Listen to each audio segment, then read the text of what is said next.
থেকে খোয়াই আসার পথে একটি মিনি বাস গাড়ি অ্যাক্সিডেন্ট হয়েছে পহলমুড়া নদীর আগে, চাক বের জায়গাটার নাম। ওখানে প্রায় 15 থেকে 16 জন ওরা ইনজুর্ড হয়েছে। সঙ্গে সঙ্গেই পুলিশ, লোকাল মানুষ এবং ফায়ার সার্ভিস গিয়ে ওদেরকে রিকভারি করে হসপিটালে আনা হয়েছে। সবাইকে প্রাথমিক চিকিৎসা দেওয়া হয়েছে। এর মধ্যে 6 জন রুগী, তাদের ইনজুরি একটু বেশি আছে, মেজর ইনজুরি আছে, ওনাদেরকে আগরতলাতে শিফট করা হয়েছে। বাকিদেরকে Khowai hospital doctor team under the leadership of the MS ওনারা চিকিৎসা করছেন। বাস গাড়ি দুর্ঘটনাগ্রস্ত হয় আমাদের খোয়াই পহরমুড়া ব্রিজ সংলগ্ন এলাকায়, রাস্তা থেকে নিচে গড়িয়ে পড়ে যায় এবং এর পরিপ্রেক্ষিতে আমরা দেখতে পেয়েছি যে 11 জন এখন পর্যন্ত খোয়াই হাসপাতালে এসেছেন চিকিৎসার জন্য এবং এই 11 জনের মধ্যে এখন পর্যন্ত 4 জনকে জীবিতে রেফার করা হয়েছে।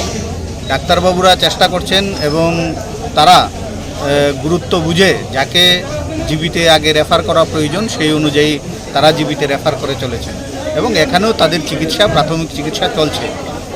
এটা অত্যন্ত দুঃখজনক ঘটনা যে এইভাবে একটি বাস গাড়ি নিয়ন্ত্রণ হারিয়ে রাস্তা থেকে নিচে গড়িয়ে পড়ে যায় এবং পরবর্তী সময় ফায়ার সার্ভিসের গাড়িকে সাইড দিতে গিয়ে একটা সরকারি গাড়িও সেখানে এই পারে অ্যাক্সিডেন্ট হয়ে যায়।